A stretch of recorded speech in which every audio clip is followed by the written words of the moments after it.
नमस्कार मित्रों, मेरे चैनल हिंदू धर्म सा प्रमाण पे आप सबका स्वागत है।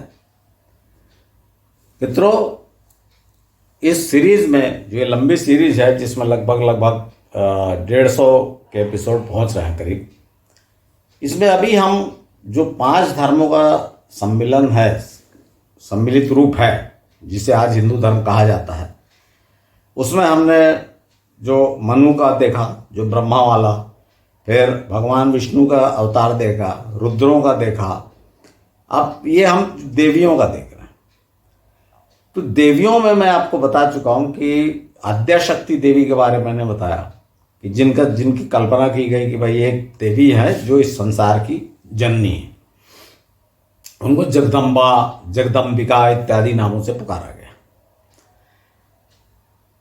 तो इनको जो एडजस्ट किया गया कहना चाहिए इस धर्म में, जैसे तीन तो जो से सबके एक थे, तो त्रिमूर्ति बना दी गई, ब्रह्मा विष्णु महेश।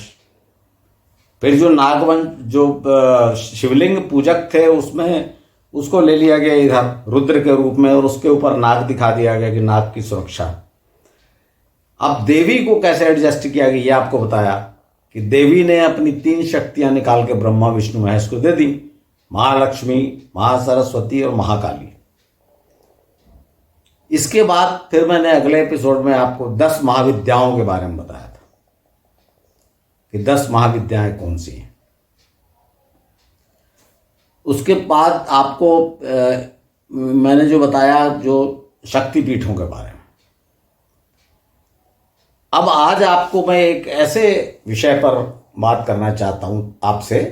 देवी का विषय है ये, लेकिन एक ऐसा विषय है जो एक्चुअली पुराने हिंदू धर्म जो पुराण है उसमें नहीं है, और सामान्य जनजीवन में इसका कम प्रचलन है। एक विशेष संप्रदाय का धर्म है। फिर भी मैं इसको थोड़ी चर्चा आपको इसलिए करूंगा कि चूंकि हम संपूर्ण हिंदू धर्म पर चर्चा कर रहे हैं, तो ऐसा ना हो कि ये छूट जाए और फिर आपको लगे कि ये नहीं बताया। क्यों इसलिए बोल रहा हूं मैं कि बहुत सी जगहों पे, कई जगहों पे इनका जो आज हमारे जो दैनंदिन के काम हैं, सामाजिक व्यवहार हैं, परंपराएं हैं, उनमें इनका उल्लेख होता है, या हम उनकी बताई परिपाटी पे काम करते हैं। इसलिए मैं इसको बता रहा हूँ, पुराणों में नहीं है। और वो है 64 योगिनी। 64 योगिनियों के बारे में पुराणों में चर्चा नहीं है। न तो शिव पुराण में है, न देवी श्रीमद् देवी भागवत में है। तो जब मैंने इसको पढ़ना चालू किया तो ये तंत्र शास्त्र में है, और ये मैं आपको बता चुका हूं कि तंत्र शास्त्र जो है, वाम मार्ग, जो पहले रुद्रों में एक अघोर पंथ शुरू हुआ, उसी का एक और रूप अघोर पंथ से हट गया। अघोर पंथ में ये जो नागा वगैरह होते हैं, इनमें तो आपको पता ही है कि अखाड़े और ये सब हो गए, लेकिन इनमें एक पंथ डेवलप हुआ जो बहुत पुराना नहीं है, आधुनिक समझ लीजिए। इसके बारे में जब मैंने स्टडी की तो ये 6वीं 7वीं शताब्दी का भी, मतलब ये 1200-1300 साल पहले का ये कल्ट है, जो ये संप्रदाय है, ये डेवलप हुआ। और इसमें तरह तरह की सिद्धियां, इनमें और अघोरी में यह अंतर है कि अघोरी जो है संसार से विरक्त रहते हैं, वो सब चीज को समान समझते हैं। उनको खाना, आप जैसे किसी अघोरी को खाना दीजिए तो वो खोपड़ी में खाना लेगा, और खीर और सब्जी और जो भी आप देंगे पकवान, नमकीन और मिर्ची वाला और मीठा, सबको मिला के खा जाएगा। उसको पेट भरने से मतलब है, मतलब उनको संसार में ज्यादा रुचि नहीं है अघोरियों को। लेकिन तांत्रिकों के लिए ऐसा नहीं है। तांत्रिक शक्तियां जो हैं, उनका प्रयोग ही संसार की सुख सुविधाओं के लिए, अपनी इच्छाओं को पूरा करने के लिए किया जाता है। और इन शक्तियों का तरह तरह से, जैसे आपने सुना होगा मारण क्रिया, वशीकरण क्रिया, स्तंभन क्रिया, इंद्रजाल, मायाजाल, तो ये सब के लिए ये 64 योगिनियां, मतलब इनके अलग अलग रूपों को अलग अलग जो अपनी इच्छा पूर्ति का साधन माना गया है, और इनकी सिद्धि की जाती है। देखिए 64 योगिनियों के बारे में मैं आपको थोड़ा सा बताता हूँ, जितना मुझे पता चला। अब मैं पहले ही बता चुका हूँ कि ये पुराने हिंदू धर्म का पार्ट नहीं है, ये बहुत आधुनिक काल में, जैसे आज भी देखिए आप, आज भी आप तरह तरह के जो संप्रदाय है, जैसे आप अंग्रेजों से आज़ादी के पहले ही जैसे आर्य समाज डेवलप हुआ, और ये आपका ब्रह्म समाज डेवलप हुआ, ब्रह्म समाज आया, और ये जैसे आज आप देखिए ये गायत्री परिवार है, और ये अपना हो गया ब्रह्मा कुमारी वाला समाज है। तो ये तरह तरह की विचारधाराएं, और यही हिंदू धर्म है। आपको मैं बता चुका हूँ हिंदू धर्म में तरह तरह की विचारधाराएं अलग अलग आती रहती हैं, और लोग अपना बनाते रहते हैं, और सबके सब हिंदू हैं, विरोधी भी हिंदू हैं। तो ये 64 योगिनियों में क्या है कि कहाँ से ये कल्पना आई। तो इसमें देखिए ये जो अघोरियों में जो आपको 10 महाविद्याएं मैंने बताया था, तो 10 महाविद्याओं में से इन्होंने 8 को चुन लिया। अब वो भी नाम कोई बहुत मैच नहीं करते, लेकिन जस्ट एक बात बता रहा हूँ, अपने नाम तो देखिए हर एक देवी देवता का नाम कई कई नाम है, ये मैं आपको बता चुका, कई कई नाम रखे गए हैं।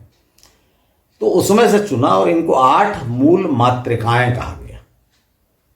अब जब मैंने मातृका शब्द का उपयोग किया, तो अगर आप वरिष्ठ नागरिक हैं तो आपको पता होगा कि जो विवाह कार्य में जो मंडपाच्छादन की क्रिया होती है, मतलब जिस दिन कहना चाहिए कि विवाह का जो उत्सव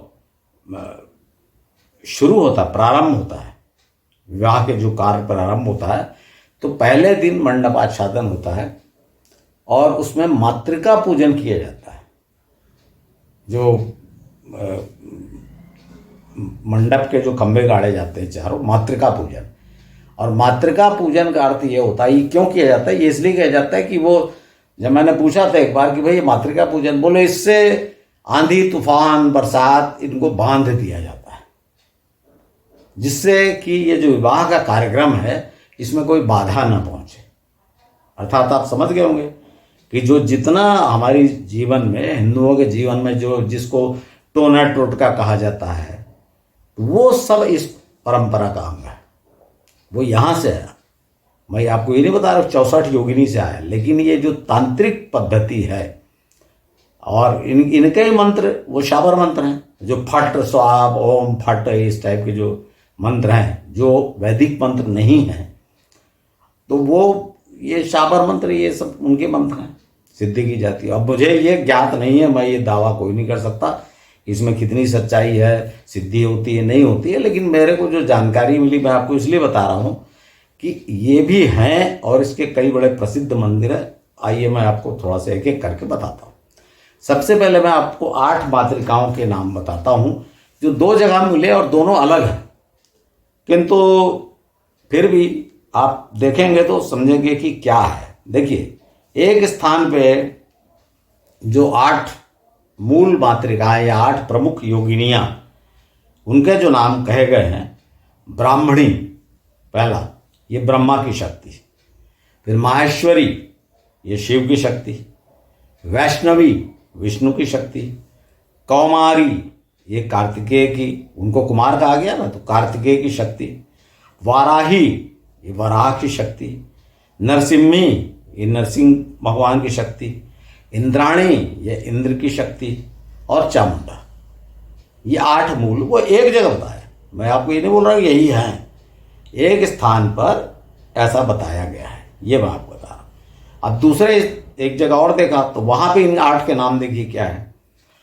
सुर सुंदरी योगिनी पहला, दूसरा मनोहरा योगिनी, तीसरा कनकवती योगिनी, चौथा कामेश्वरी योगिनी, 5वां रति सुंदरी योगिनी, 6वां पद्मिनी योगिनी, 7वां नतिनी योगिनी, और 8वां मधुमती योगिनी। अब आप देखिए, इसमें जो पहले बताया था 8 और इन 8 में कोई साम्य नहीं, इसलिए मैंने बताया कि एरिया के हिसाब से भी, जैसे ये मूल रूप से जब इनको देखा कि ये कहाँ किस कल्ट में, तो इनका मध्य प्रदेश में बड़ा प्रचार मिला। 64 योगिनी में कुछ स्थानों, मध्य प्रदेश के मंदिर बहुत, इसको जो 64 योगिनी मंदिर है बड़े प्रसिद्ध हैं। और उड़ीसा में मिला, ये उड़ीसा का जो हीरापुर के पास, या हीरापुर में समझिए, ये 2 स्थानों पर 64 योगिनी के प्रसिद्ध मंदिर है। खजुराहो में भी है, मध्य प्रदेश में खजुराहो में भी है, और भी कुछ स्थान पे हो सकते हैं, पर ये 2-3 मंदिर बड़े प्रसिद्ध हैं। और ज़्यादा नहीं है, क्योंकि ज़्यादा पब्लिक में इसका प्रचार, भाई मंदिर ज़्यादा कब होते हैं, जब वो आम जनता के लिए पूजा करने का जब बात आती है तो मंदिर बनते जाते हैं। मित्रों, तंत्र शास्त्र के अनुसार ये जो 8 मूल योगिनियां हैं, या जिन्हें मातृकाएं भी कहा गया है, इन 8 को तो लिया गया है जो 10 महाविद्याओं में से। इनके बाद जो 64 है, जो इनकी सखियां कही गई हैं, मतलब हर एक की 8-8 समझ लीजिए आप, उनमें भी कई नाम आप देखेंगे तो वो मतलब जो 10 महाविद्याओं के नाम हैं। तो इससे ये समझ में आ जाता है कि भाई ये मतलब जो एक्सटेंशन है, जो अघोरियों वाला जो संप्रदाय है, उसी का एक्सटेंशन है ये। देखिए, मैं आपको 64 नाम यहाँ आपको बता देता हूँ बोर्ड पे, पर इसमें से वो नाम आपको बड़े विचित्र विचित्र नाम है, और ये नाम आपने सुने होंगे। सबसे बड़ी बात, खास करके जो तांत्रिकों में आपने सुने होंगे, तो वो नाम ऐसे अजीब अजीब, एक जैसे एक नाम है तारा, तो ये नाम आपको 10 महाविद्या में आपने सुना। छिन्नमस्तिका आपने ये भी बताया हूँ, कालरात्रि ये बताया हूँ, नारसिम्ही ये तो अभी कॉमन नाम बताया था। लेकिन कुछ नाम ऐसे हैं जैसे विंध्यवासिनी, ये अलग नाम है। विंध्यवासिनी नाम अलग है ये। वो तो यहाँ से आपको एक भगवान श्री कृष्ण वाले में मैंने बताया था कि जो कन्या पैदा हुई थी, जिनको भगवान कृष्ण की जगह बदल के रख दिया गया था 8वें जब अवतार में, तो जब वो कन्या को कंस ने मारने के लिए पटका तो चली गई, तो वो विंध्य में स्थापित हो गए, तो विंध्यवासिनी। तो इनका ये जो विंध्यवासिनी का संबंध महालक्ष्मी, महाकाली, महासरस्वती, 10 महाविद्या किसी से नहीं है, उनको इसमें जोड़ा गया 64 में। इसी तरह से नर्मदा, यमुना नदियों के नाम इसमें जोड़े गए। उसके बाद सरस्वती नाम भी है इसमें, सरस्वती इसमें एक नाम है, महालक्ष्मी एक नाम है। अर्थात कहने का मतलब है कि चूंकि 64 नाम लेना था, तो इसमें 10 महाविद्याओं को भी ले लिया गया, जो 3 मूल देवियां हैं उनको भी ले लिया गया। वहाँ सरस्वती भी हैं, और महालक्ष्मी भी हैं, महाकाली भी हैं, कालरात्रि भी है, मैंने कालरात्रि भी है, काली भी है। अर्थात 64 ये पूरे किए गए। ये मैं आपको बताना चाहता हूँ 64 नाम में। अब इन 64 नामों में जो खास बात मैं आपको बता रहा हूँ कि जब हमने मैं स्वयं करीब करीब 30 वर्ष कोरबा में रहा, और वहाँ पर बड़ा एक प्रसिद्ध देवी मंदिर है जो कोरबा वाले साथी मेरे जानते होंगे, और उस मंदिर का नाम है सर्वमंगला मंदिर। हसदेव नदी के तट पे है, कोरबा पश्चिम में।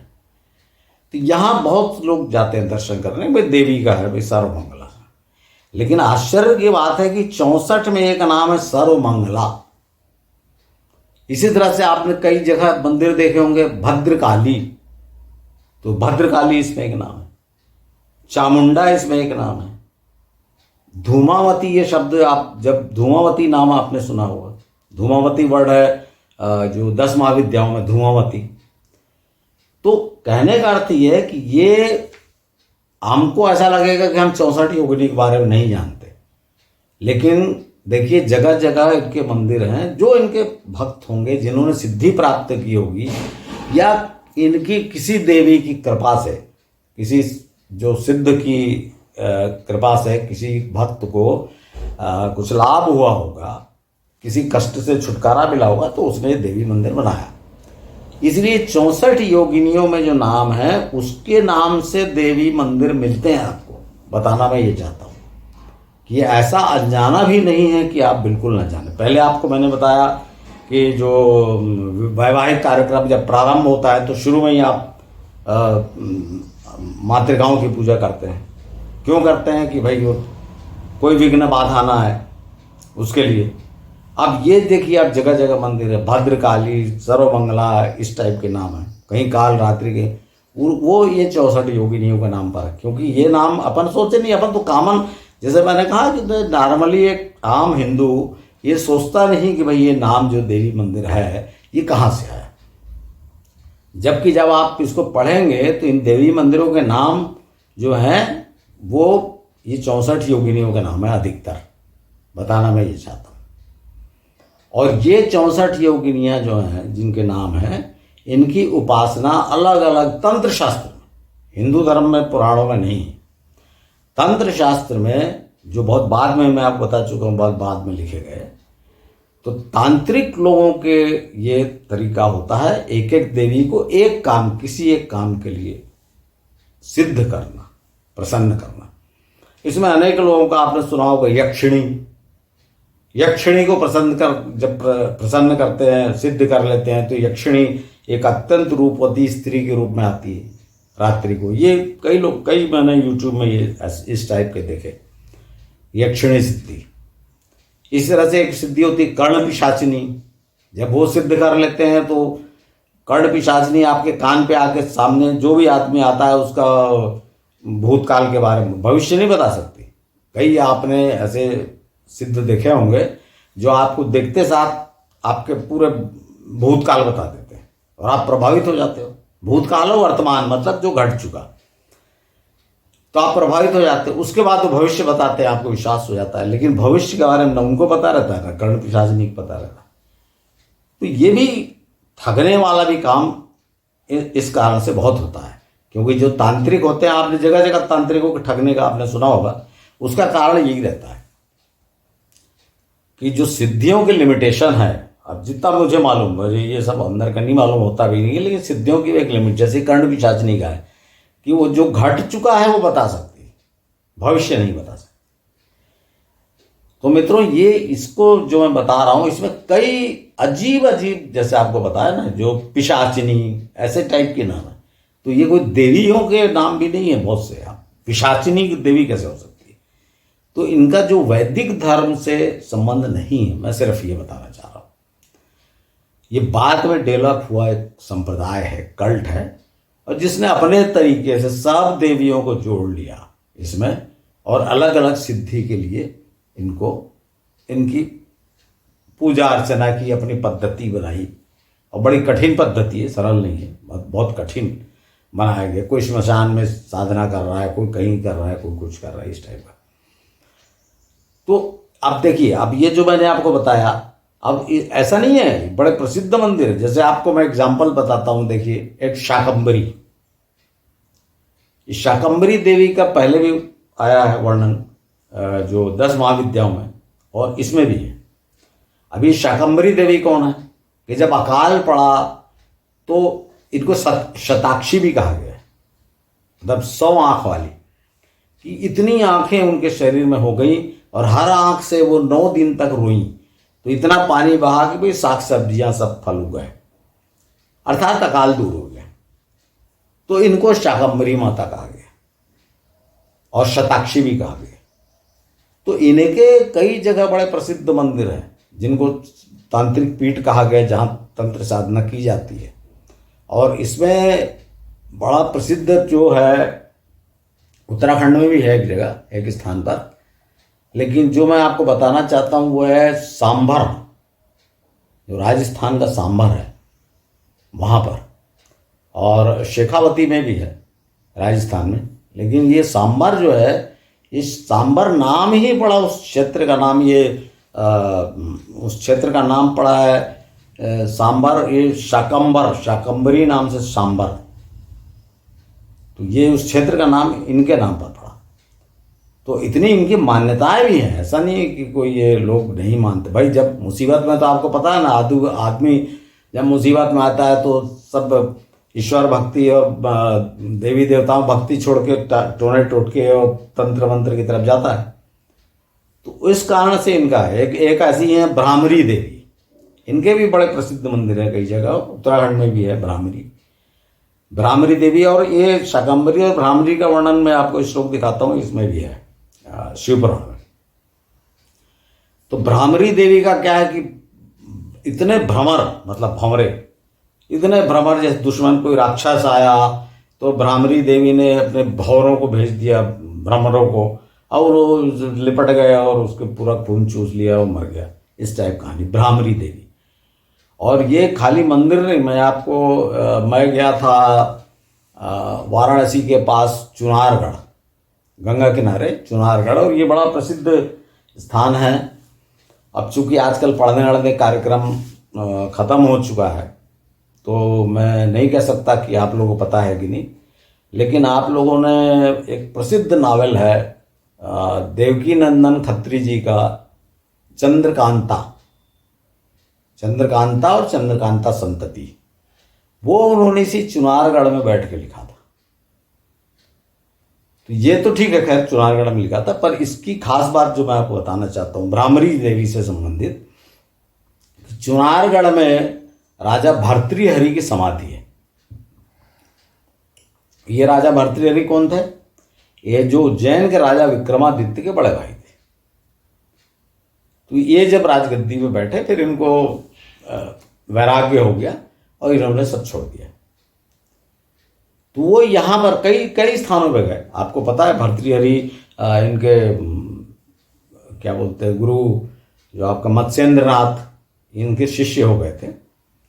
तो इसी गुरु परंपरा में है गुरु गोरखनाथ, और ये जो है गोरखपुर का जो नाथ कल्ट है उसमें थे ये भर्तृहरि। तो भर्तृहरि की जो देह त्याग इस स्थान पर हुआ चुनारगढ़ में। तो माना जाता है कि जो चुनारगढ़ का किला है उसको राजा विक्रमादित्य ने बनवाया था ईस्वी पूर्व में। तो एक बार औरंगजेब की सेना ने इस किले पे आक्रमण किया। तो जब आक्रमण किया किले पे तो जीत गए, उसमें कोई शक नहीं है, जीत गए मुगल। लेकिन जब वो भर्तृहरि की समाधि का अपमान करने लगे, सैनिक आके अपमान करने लगे, तो एक बिल में से इतने सारे मधुमक्खियां और भंवरे निकले कि वो हजारों की सेना की ऐसी तैसी हो गई, वो भाग गई वहां से।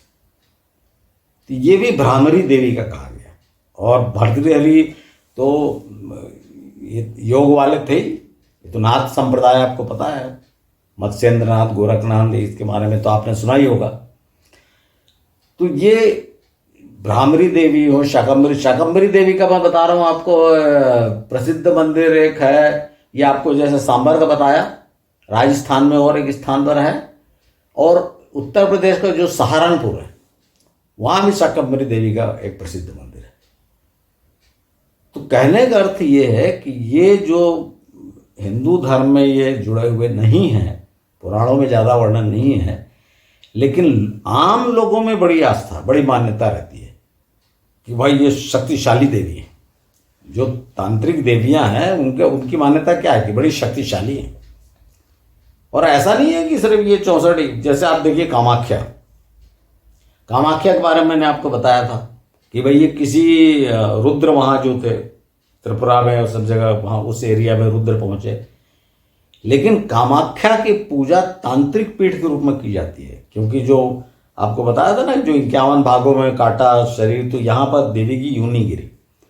तो इससे बड़ा तो तांत्रिक पीठ कोई है ही नहीं, जागृत पीठ माना जाता है उसको।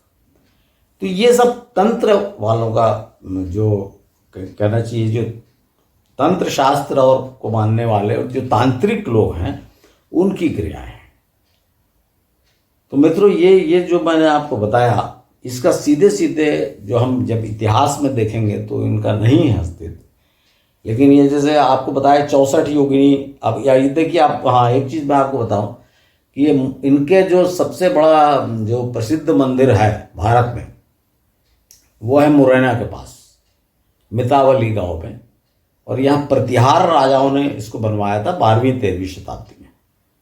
और इसका डिजाइन देखिए आप, क्या आपको देखा देखा से नहीं लगता? क्या आपको भारत की पुरानी संसद का याद है? और बहुत से लोग मानते हैं कि भारत की पुरानी संसद का जो डिजाइन किया गया था वो इस मंदिर को देखकर।